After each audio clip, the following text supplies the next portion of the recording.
The gunshot echoed through the Colorado Rockies, just as Ethan Nelson reached the mouth of the cave, his breath forming white clouds in the frigid November air of 1878.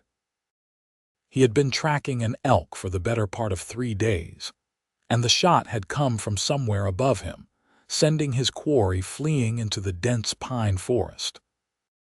Cursing under his breath, he gripped his rifle tighter and decided to take shelter in the cave until he could determine whether the shooter was friend or foe.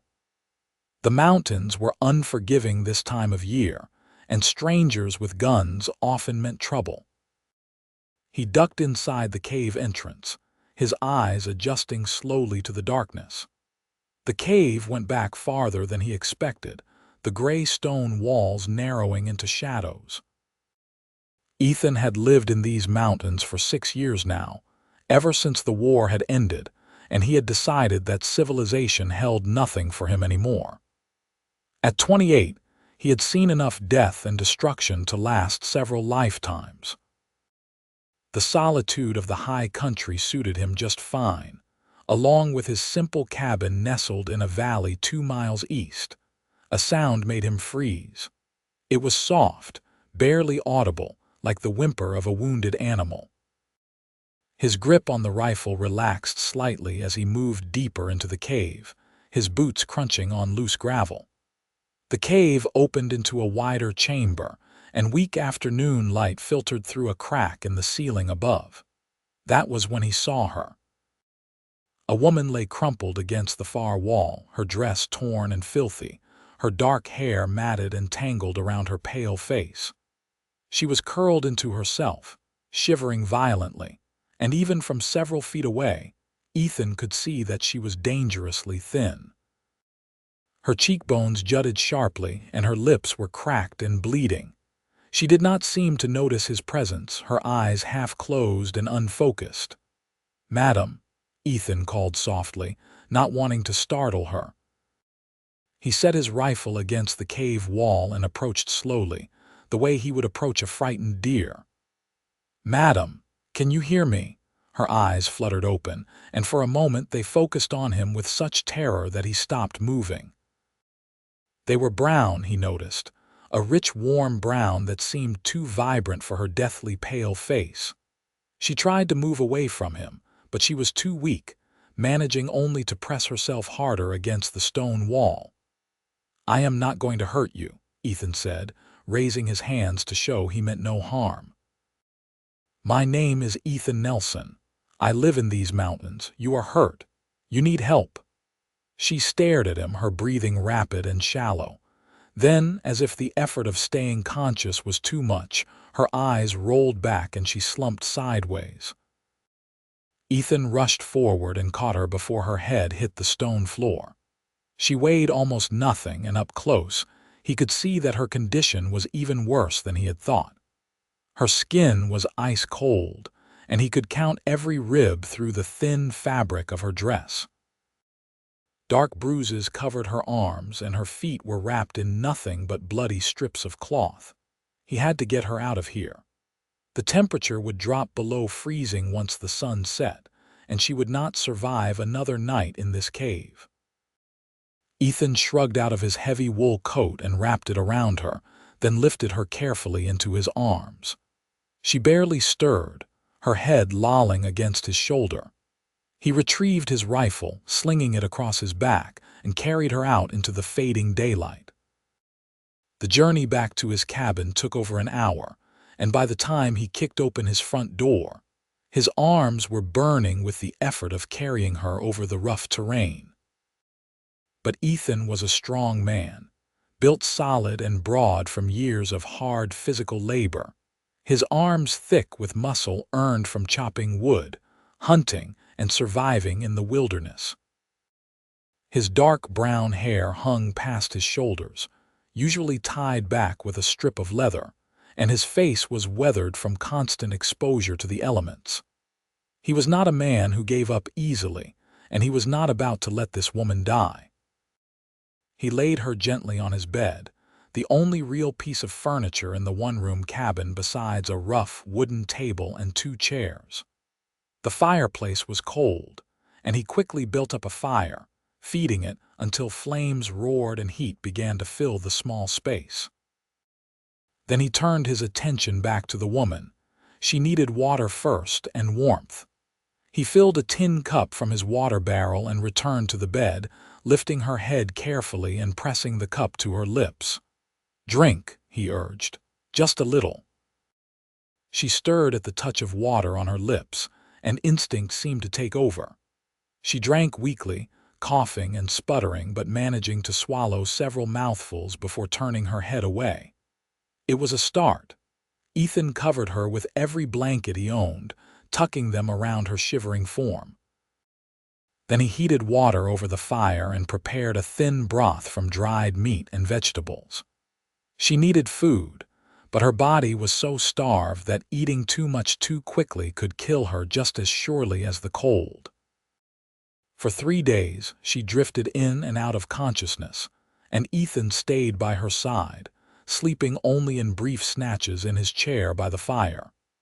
He spooned broth into her mouth whenever she woke, gave her water, and kept the fire burning constantly. He cleaned the wounds on her feet as gently as he could, wrapping them in clean cloth. He did not undress her beyond removing her tattered shoes, wanting to preserve her dignity even in her helpless state. On the 4th morning, he woke to find her eyes open and watching him. She looked terrified, her gaze darting around the cabin as if searching for an escape route. "Easy," Ethan said, not moving from his chair. "You are safe here. I found you in a cave 4 days ago. You were dying." She opened her mouth, but no sound came out. Her hand went to her throat, and Ethan quickly brought her water. She drank gratefully, her hands shaking so badly that he had to steady the cup for her. "What is your name?" he asked when she had finished. "Rose," she whispered, her voice barely audible. "Rose Reeves." "Rose," he repeated, committing it to memory. "I am Ethan. You are in my cabin in the Colorado Rockies, about 15 miles west of a little mining town called Silver Peak. Do you remember how you got into that cave?" She closed her eyes, and tears leaked from the corners. "I was running," she said.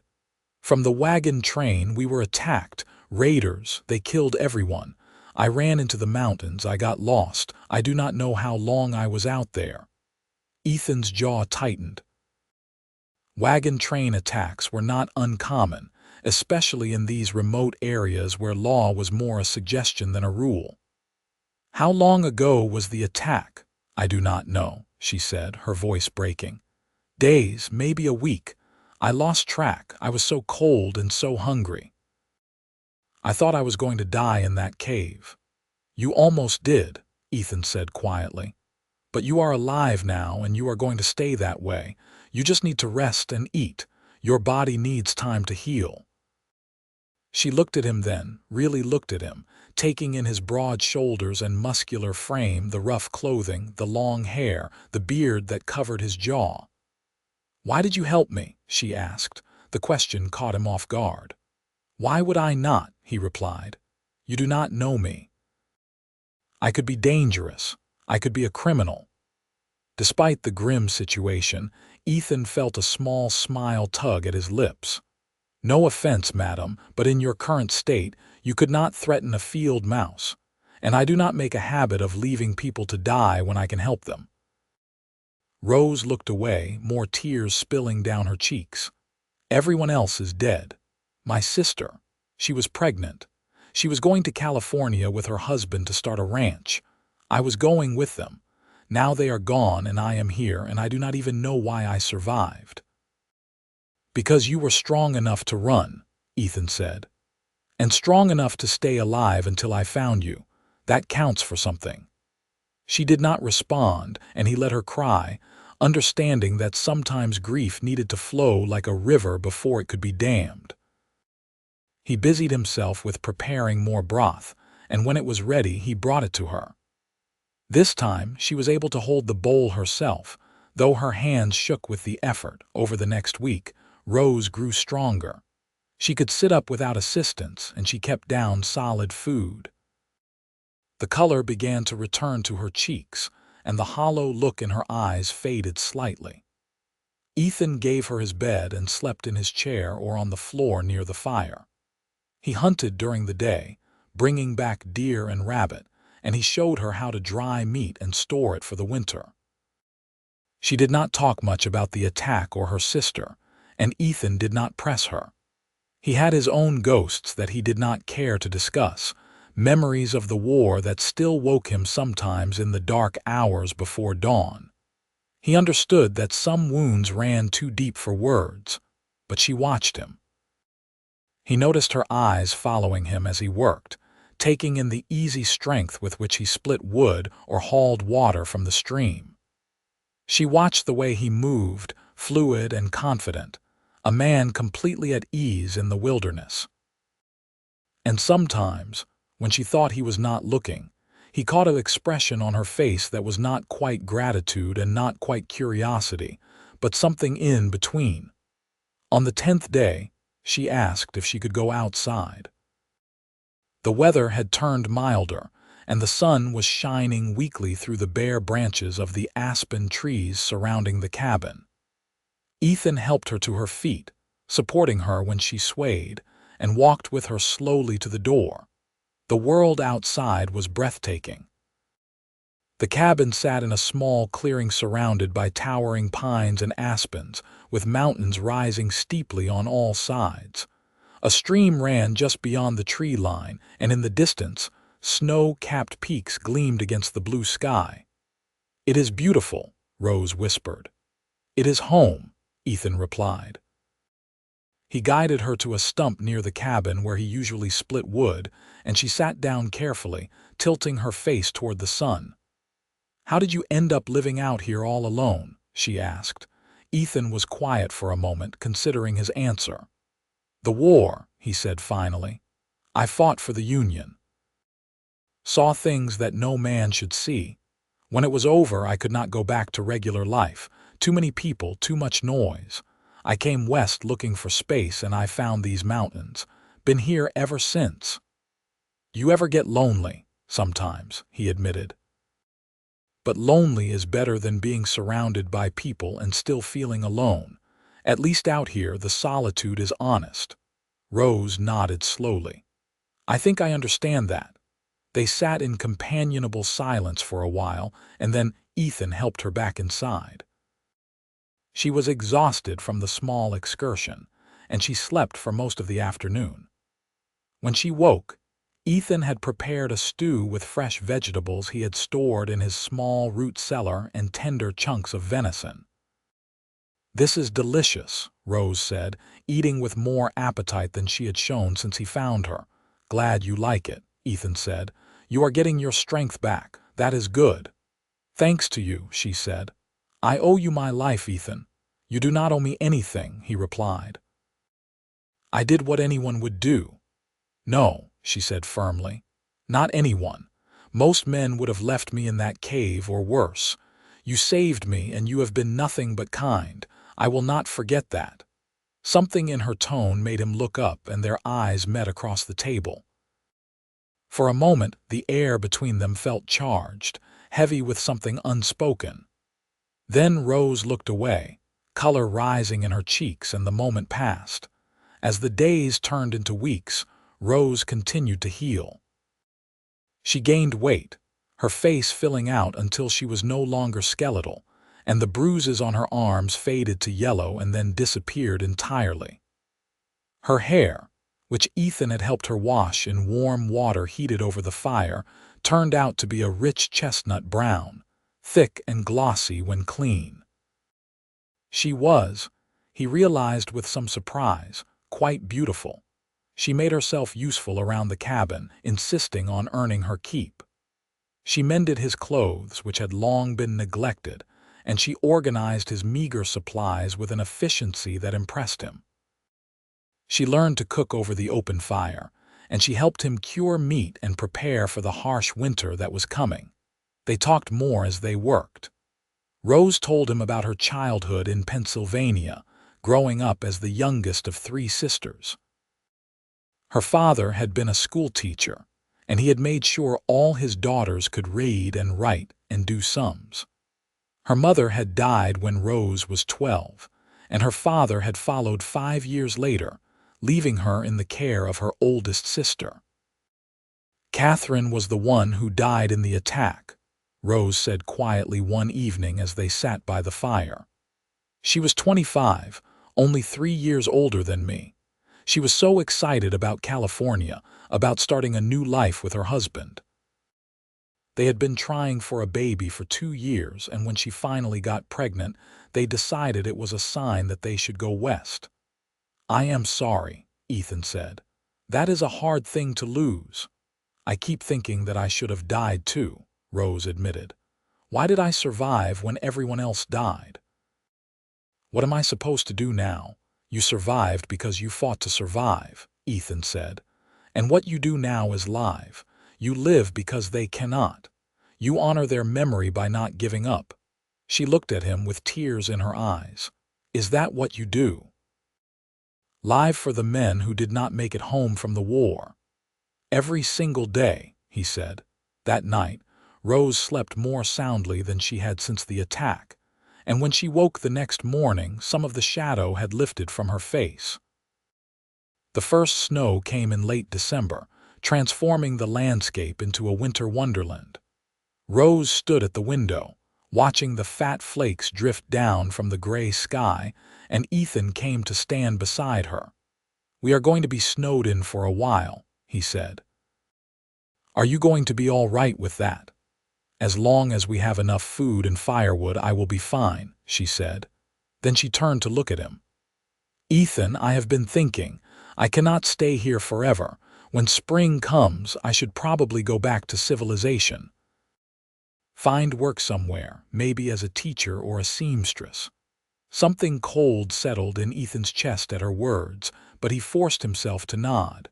"If that is what you want." "I do not know what I want," Rose said honestly, "but I cannot impose on your hospitality forever." "You are not imposing," Ethan said. "I like having you here. The cabin feels less empty with you in it." She smiled, a genuine smile that lit up her whole face. "I like being here too, but I do not want to be a burden." "You are not a burden, Rose," he said firmly. "You are," he stopped, not sure how to finish that sentence. What was she? A guest? A friend? Something more. The truth was, Ethan had not realized how lonely he had been until she arrived. For 6 years, he had convinced himself that he preferred solitude, that he did not need anyone else. But having Rose in his cabin, hearing her voice, seeing her smile, it had awakened something in him that he thought had died in the war. Hope, maybe, or the possibility of something beyond mere survival. "I am what?" Rose prompted gently. "You are welcome here," he said. "For as long as you want to stay." She held his gaze, and he saw something shift in her eyes. "Thank you," she said softly. The winter deepened, and they fell into an easy routine. Ethan chopped wood and hunted when the weather allowed, and Rose kept the cabin warm and organized. They played cards in the evenings, and Rose taught Ethan how to play chess on a small board she carved from pieces of wood. They read aloud to each other from the few books Ethan owned, and they talked about everything and nothing.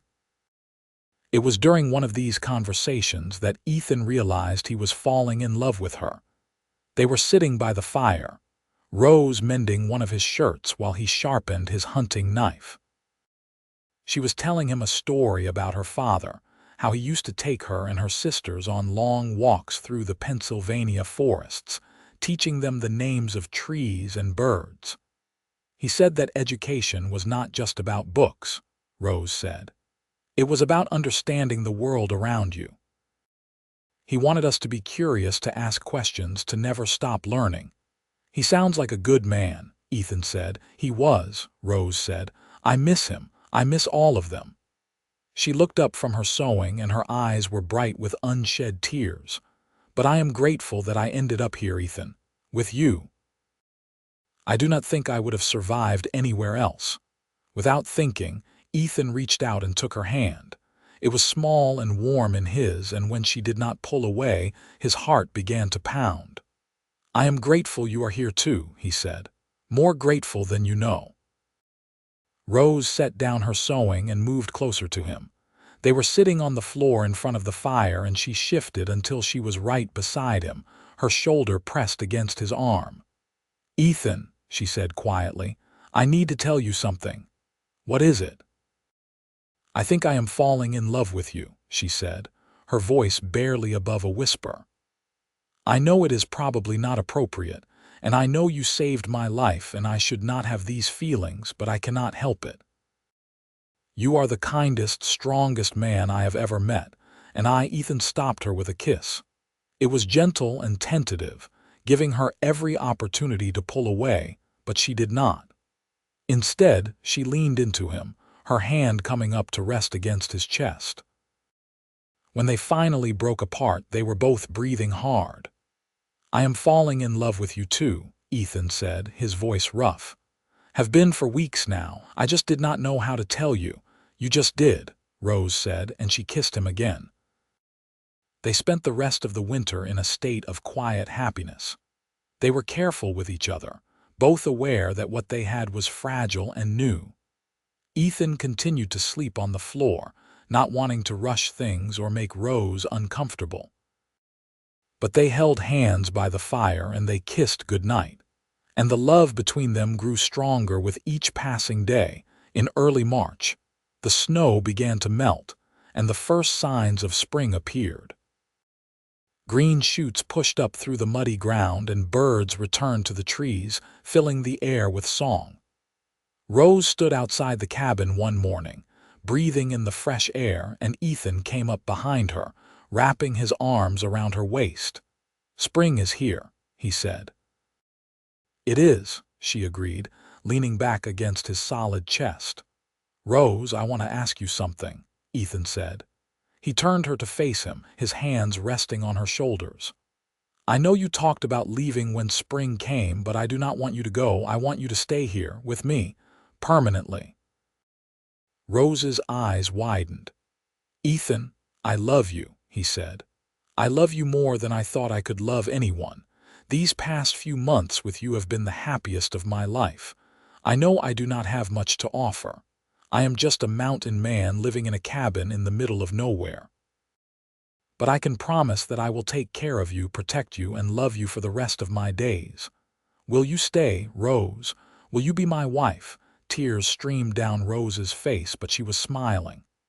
"Yes," she said. "Yes, I will stay. I will marry you. I love you, Ethan." He swept her up in his arms, spinning her around as she laughed. And then he kissed her deeply, pouring all his love and gratitude into that single moment. They were married a month later in Silver Peak, the small mining town 15 miles east of the cabin. The town had grown since Ethan had last visited, with a real church and a minister who agreed to perform the ceremony. Ethan bought Rose a simple gold wedding band from the general store, and she wore a blue dress that she had sewn herself from fabric she purchased with money Ethan had earned selling furs. They had no family to witness the ceremony, but several of the townspeople came, curious about the mountain man who had come down from the high country with a bride. After the ceremony, they had dinner at the town's only restaurant, and then they rode back to the cabin together, Rose sitting in front of Ethan on his horse, his arms wrapped securely around her. That night, they became husband and wife in every sense of the word. Ethan was gentle and patient, and Rose was brave and trusting, and together they discovered the depths of their love for each other. Afterward, they lay tangled together in the bed, Rose's head resting on Ethan's broad chest, his fingers running through her hair. "I never thought I could be this happy," Rose whispered. "Neither did I," Ethan said. "You brought light back into my life, Rose. I did not even realize how dark it had gotten until you were here." "You saved me," Rose said. "In every way a person can be saved." The years that followed were good ones. They expanded the cabin, adding a second room and a larger kitchen. Ethan continued to hunt and trap, and Rose started a small garden where she grew vegetables and herbs. They made occasional trips to Silver Peak for supplies, and they became known in the town as the couple from the mountains, always arriving together, always holding hands. In the spring of 1880, Rose gave birth to their first child, a son they named Samuel after Ethan's father. The birth was difficult, and there were moments when Ethan feared he might lose her, but Rose was strong and she pulled through. Holding his son for the first time, feeling the tiny weight in his arms, Ethan wept with joy. "He is perfect," Rose said from the bed, exhausted but smiling. "He is," Ethan agreed, "just like his mother." Samuel grew into a strong, healthy boy with his father's dark hair and his mother's brown eyes. He loved the mountains as much as Ethan did, and from the time he could walk, he was following his father around, learning to track animals and identify plants. 2 years later, Rose gave birth to twin girls, Emma and Grace. The cabin was suddenly full of noise and laughter, and Ethan found that he did not mind the chaos one bit.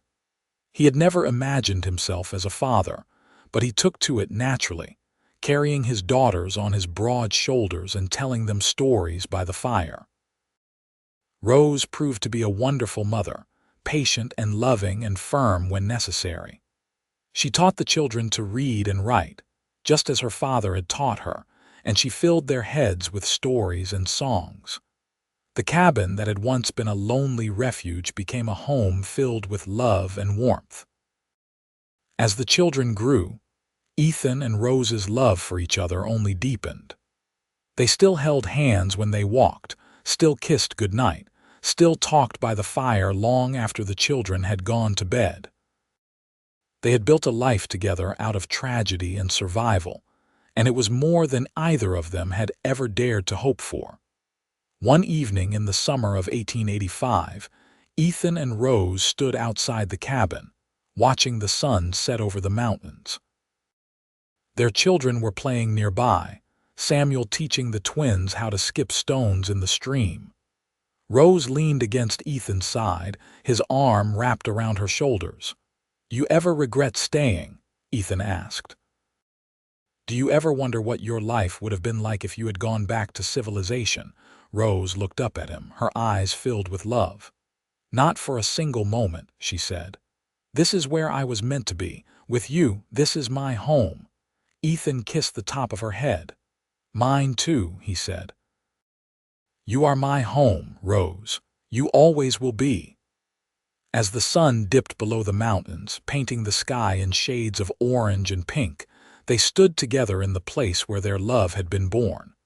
The mountains rose around them, ancient and eternal, and in their shadow, a family thrived. A family built on love and second chances, on strength and resilience, on the simple decision of one man to help a woman in need. And they lived, truly lived, every single day, because they both understood what it meant to almost lose everything. They lived with gratitude and joy and deep, abiding love. They lived for the family they had created and for the memory of those who could not. They lived because they had found each other in the wilderness, and together they had found home. The years continued to pass, each one bringing new joys and new challenges. Samuel grew tall and strong like his father, and when he turned 16, he expressed an interest in learning more about the wider world. Ethan and Rose, wanting him to have opportunities they had not had, arranged for him to spend time in Denver with a family friend who worked as a surveyor. Samuel thrived there, but he always came home to the mountains, unable to stay away from the place that had shaped him. Emma and Grace, now 14, were as different as night and day. Emma was adventurous and bold, always climbing trees and exploring the forest with her father. Grace was quieter, more bookish like her mother, and she spent hours reading and drawing pictures of the wildlife around their home. But both girls loved their parents fiercely and could not imagine a better place to grow up than the Colorado mountains. In 1888, Ethan and Rose celebrated their 10th wedding anniversary. The children surprised them by preparing a special dinner, and Samuel had even made a cake, though it was slightly lopsided. That evening, after the children had gone to bed, Ethan took Rose's hand and led her outside. The night was clear and warm, and the stars were so bright they seemed close enough to touch. Ethan spread a blanket on the ground near the stream, and they lay down together, looking up at the vast expanse of sky. "You remember the first time I brought you outside after I found you?" Ethan asked. "You said the mountains were beautiful." "I remember," Rose said. "I was so weak I could barely stand, but even then I could see how special this place was." "I knew that day that I was in trouble," Ethan admitted. "I looked at you sitting there in the sunshine and I thought, this woman is going to change my life." "Did I?" Rose asked with a smile. "You saved my life just as surely as I saved yours," Ethan said seriously. "I was just existing before you came. You taught me how to live again." Rose rolled onto her side, propping herself up on her elbow so she could look down at him. "We saved each other," she said, "and we built something beautiful together. Look at our family, Ethan. Look at what we created." "Best thing I have ever done," Ethan said, pulling her down for a kiss. They made love under the stars that night, their bodies fitting together as perfectly as they had on their wedding night. Afterward, they lay wrapped in each other's arms, listening to the sound of the stream and the distant call of an owl. "I want to grow old with you," Rose whispered. "I want to sit on the porch of this cabin when we are 80 years old and still hold your hand." "That is exactly what we are going to do," Ethan promised. "I am not going anywhere and neither are you. We have the rest of our lives ahead of us." And they did. They watched their children grow into strong, capable adults. Samuel eventually married a kind young woman from Silver Peak and built his own cabin a few miles from his parents, close enough to visit often but far enough to have his own space. He became a skilled surveyor and mapmaker, but he never lost his love for the mountains. Emma surprised everyone by becoming a schoolteacher. She opened a small school in Silver Peak, teaching children whose parents worked in the mines and ranches. She had inherited her mother's love of learning and her father's strength, and she became known throughout the region as someone who could reach even the most difficult students. Grace married a writer from Denver who had come west to research a book about the frontier. They settled in a small house in town, and Grace illustrated her husband's books with her beautiful drawings of wildlife and landscapes. She gave Ethan and Rose 4 grandchildren, and the cabin was always full when they came to visit. As the years passed, Ethan's hair turned gray and his beard grew white. His body, though still strong from a lifetime of hard work, moved a little slower. Rose's chestnut hair gained streaks of silver, and fine lines appeared around her eyes and mouth, earned from years of smiling and laughing. But when they looked at each other, they did not see the changes that time had wrought. They saw the people they had fallen in love with all those years ago. In the spring of 1895, Ethan fell ill with pneumonia. Rose nursed him through it with the same fierce determination he had shown when he had nursed her back to health in that first winter. She sat by his bed day and night, forcing broth down his throat and keeping cold cloths on his forehead when the fever spiked. Their children came to help, taking turns sitting with their father while Rose rested. For a few days, it looked as though Ethan might not recover, and Rose felt a terror unlike anything she had experienced since the wagon train attack. The thought of losing him, of facing the world without him by her side, was unbearable. But Ethan was strong, and he fought his way back from the edge of death. When he finally opened his eyes and saw Rose sitting beside him, her face drawn with exhaustion and worry, He managed a weak smile. "You are not getting rid of me that easily," he whispered. Rose burst into tears, pressing his hand to her cheek. "Do not ever scare me like that again," she said. "I cannot lose you, Ethan, I cannot." "You will not," he promised. "I still have too much living to do with you." He recovered slowly, gaining back his strength over the course of several weeks. Rose hardly left his side, and their children made sure they had everything they needed. When Ethan was finally strong enough to walk outside again, he stood in the clearing and breathed deeply, grateful for the clean mountain air and the warmth of the sun on his face. "I thought I was going to die," he admitted to Rose as they sat together on the porch he had built years ago. "I would not let you," Rose said firmly. "You saved my life once. I was not about to let you go without a fight." Ethan pulled her close, kissing her temple. "We are quite a pair, are not we?" "The best pair," Rose agreed. They lived quietly after that, content to spend their days tending Rose's garden, receiving visits from their children and grandchildren, and enjoying the simple pleasure of each other's company.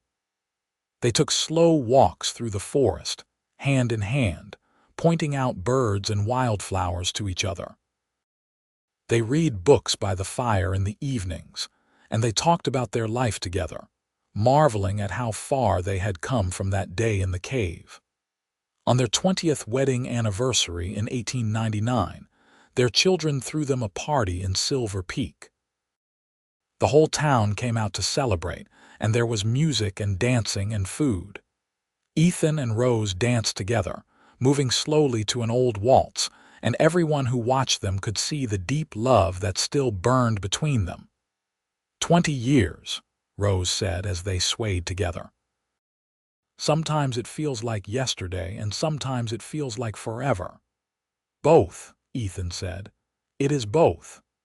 As the new century dawned, Ethan and Rose faced it together, just as they had faced everything else. They were in their early 50s now, still healthy and active, and they had every intention of living many more years together. One evening in the summer of 1902, they sat on their porch watching the sunset, as they had done countless times before.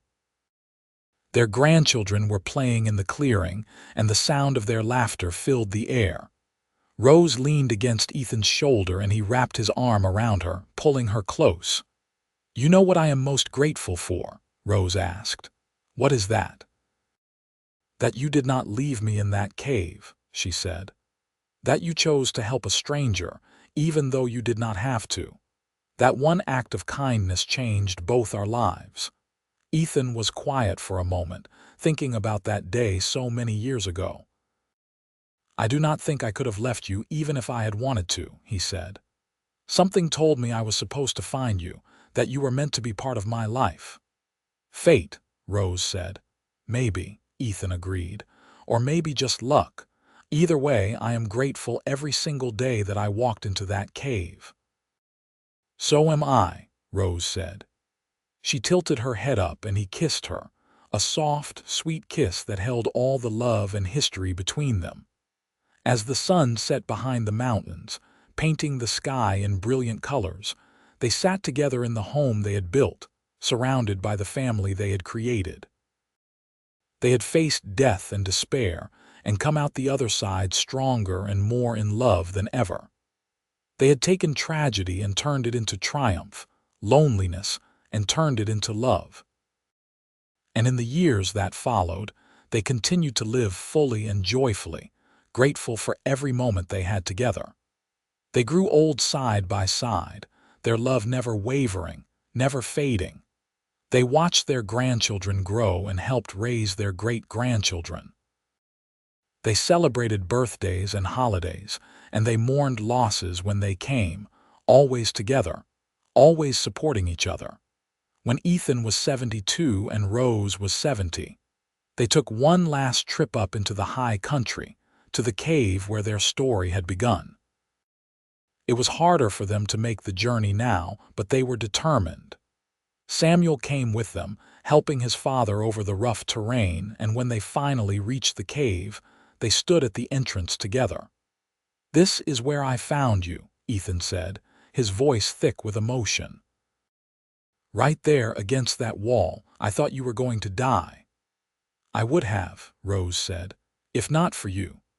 They went inside the cave and Rose walked to the spot where she had lain all those years ago. It looked smaller now, less frightening in the daylight. She turned to Ethan, tears streaming down her face. "Thank you," she said, "for everything. For saving me, for loving me, for giving me a life I never could have imagined." Ethan crossed the distance between them and took her in his arms. "Thank you for saying yes," he said, "for staying with me, for building this life with me. You are the best thing that ever happened to me, Rose Nelson." They stood there in the cave, holding each other, and Samuel watched from the entrance, deeply moved by the love between his parents. He had grown up seeing it every day, but it never stopped amazing him. They were proof that love could overcome anything, that two people could face the world together and not only survive but thrive. On the journey back down the mountain, Ethan and Rose walked slowly, their hands clasped tightly together. They talked about all the memories they had made, all the joys they had experienced, and all the love they had shared.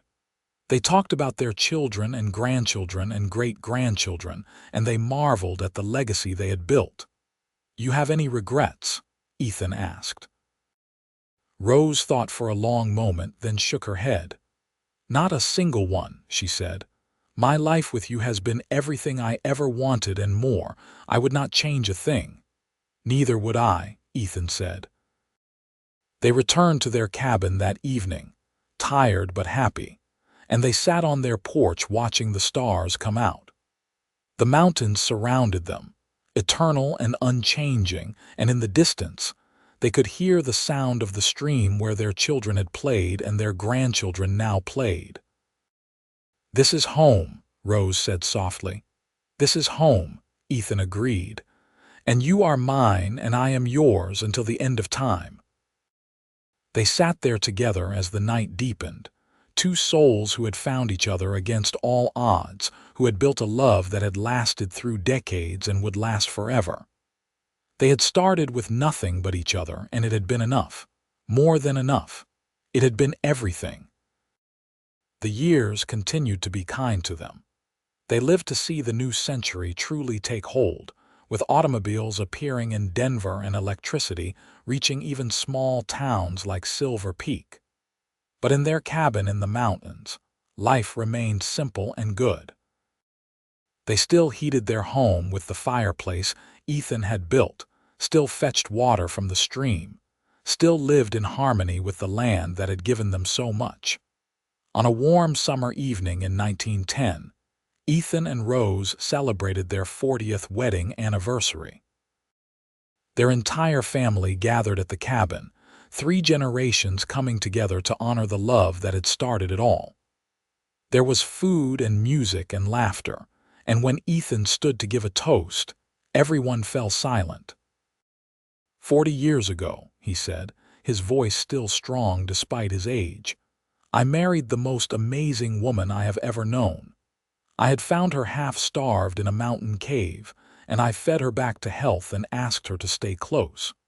She said yes, and it has been the greatest adventure of my life. Rose, you are my heart, my home, my everything. Here is to 40 more years." Everyone cheered and raised their glasses, and Rose stood and kissed her husband, not caring that everyone was watching. When she sat back down, she was crying happy tears. "I love you," she whispered to Ethan. "I love you too," he said, "always and forever." They danced that night, slowly and carefully, their bodies not as strong as they once were, but their love as powerful as ever. Their children and grandchildren watched them, understanding that they were witnessing something rare and beautiful. This was what true love looked like, love that had weathered storms and emerged stronger, love that had built a family and a legacy. As the party wound down and the guests began to leave, Emma came to her parents with tears in her eyes. "You two are my heroes," she said. The way you love each other, the life you have built, it has taught me everything I know about what matters."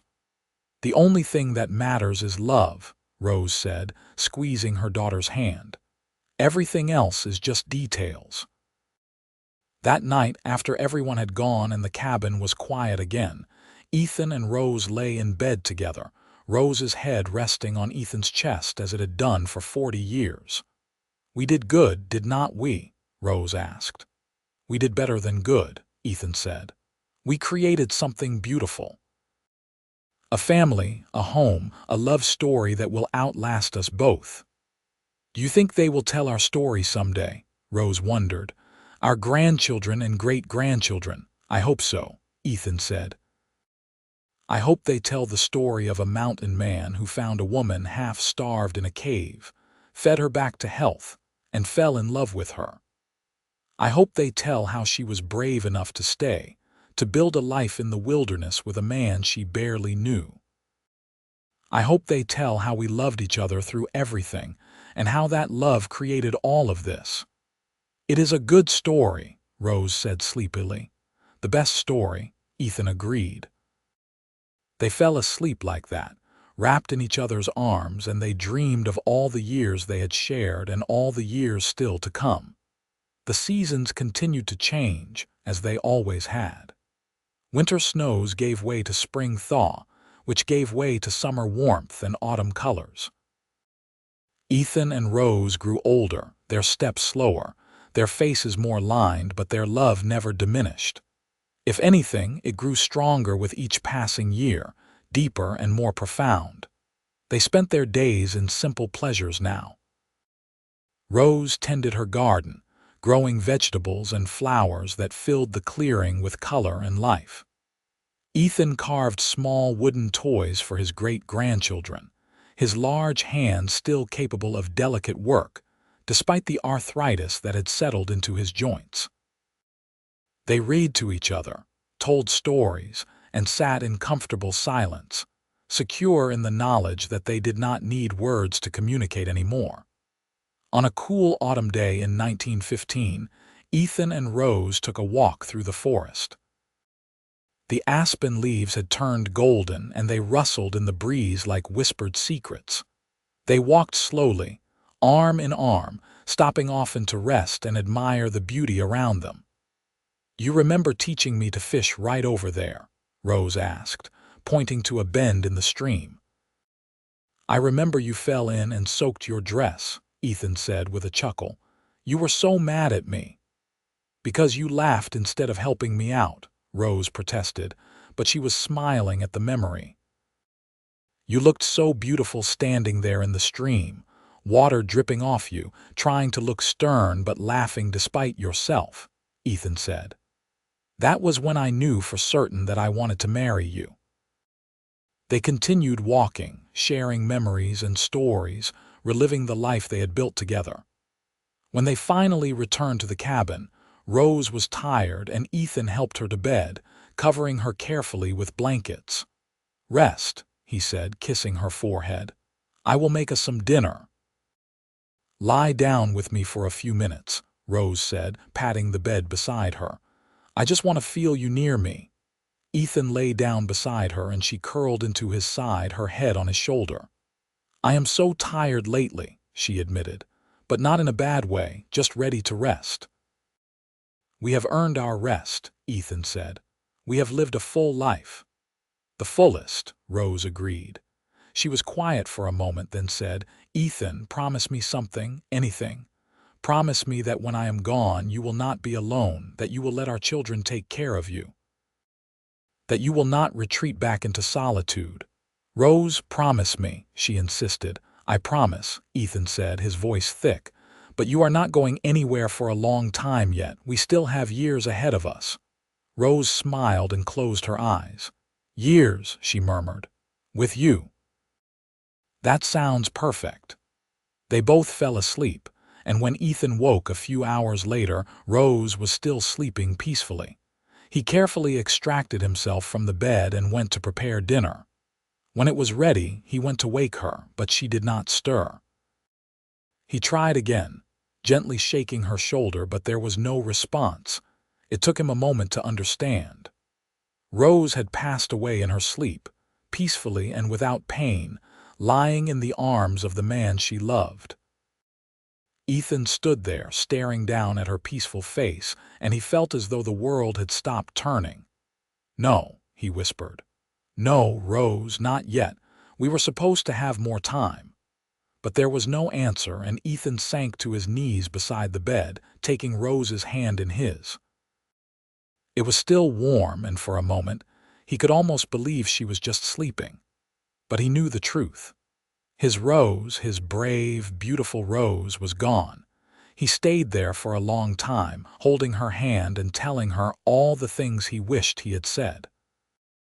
He told her how much he loved her, how she had saved him, how every moment with her had been a gift. He told her about the life they had built and the legacy they were leaving behind. And he promised her that he would keep his word, that he would not be alone, that their family would take care of him.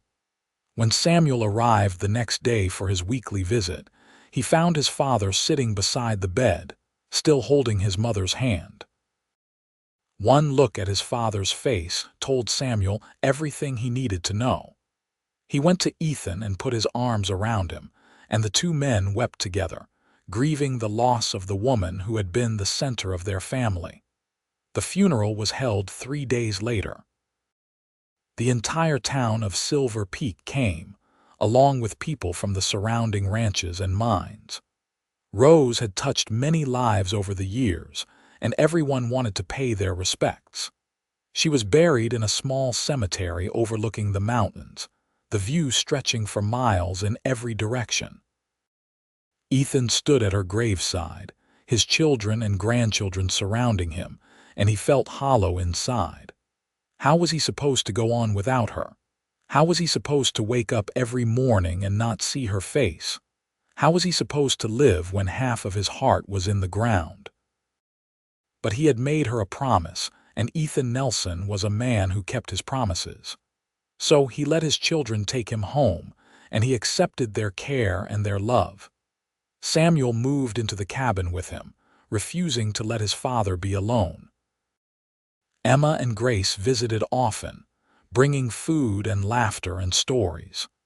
The grandchildren and great-grandchildren came in droves, filling the cabin with noise and life.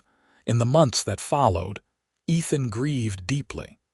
He missed Rose with an ache that never quite went away. But he also found comfort in the family they had created together. Every time he looked at his children, he saw Rose in their faces. Every time his grandchildren laughed, he heard Rose's laughter. She was gone, but her legacy lived on in every person who carried her blood and her love. One evening, about 6 months after Rose's death, Ethan walked up to the cave where he had found her. It was spring, and the mountains were coming back to life after the long winter. He stood at the entrance, looking inside, and he could almost see her there, curled against the wall, half-starved and terrified. "I found you here," he said aloud, his voice echoing in the cave. "And you changed my life. You gave me 47 years of love and happiness. You gave me a family. You gave me everything, Rose. Thank you. Thank you for saying yes when I asked you to stay close. Thank you for building this life with me. I will love you until the day I die, and then I will find you again, wherever we go after this." He stayed there for a while, feeling Rose's presence all around him, and when he finally turned to leave, he felt lighter somehow. The grief was still there, but so was gratitude for all the years they had shared. Ethan lived for 3 more years after Rose's death. He spent that time surrounded by family, telling stories about Rose and their life together, making sure that everyone knew her story. He carved a beautiful headstone for her grave, with roses engraved around the edges and the words, "Rose Nelson, beloved wife, mother, and grandmother." She lived with courage, loved with her whole heart, and left the world better than she found it. On a warm summer night in 1918, Ethan Nelson died peacefully in his sleep. He was 88 years old, and he had lived a full and remarkable life. His children found him the next morning, lying in the bed he had shared with Rose for so many years, a slight smile on his face. They buried him next to Rose, their graves side by side, forever looking out over the mountains they had both loved so much. The entire family gathered for the funeral, 3 generations coming together to say goodbye to the man who had started it all. Samuel spoke at the funeral, his voice breaking with emotion. "My father was the strongest man I have ever known," he said. "Not just physically, though he was certainly that, but strong in his love, in his commitment, in his heart. He found my mother when she was at her lowest point, and he saved her. But she saved him too, in ways he did not even know he needed saving.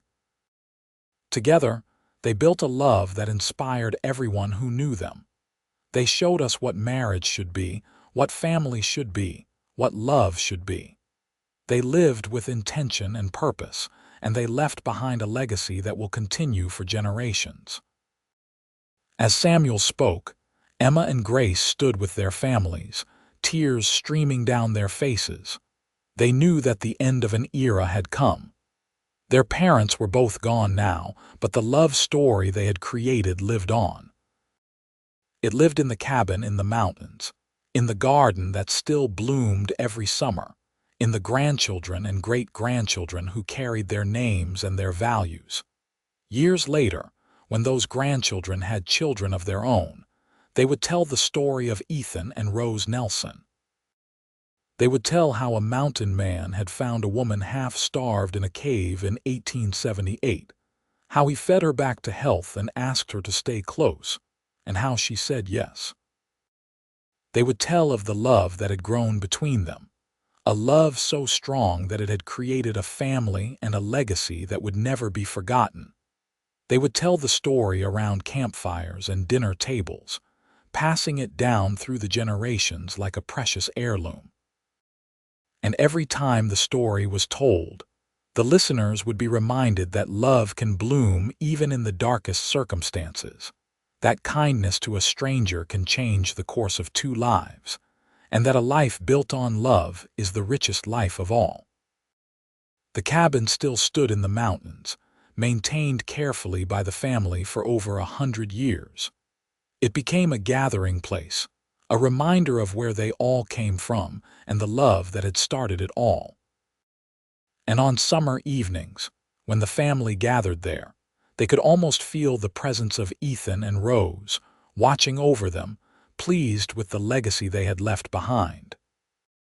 The story of the mountain man and the woman he saved became legendary in Colorado, a tale of love and survival that captured the hearts of everyone who heard it.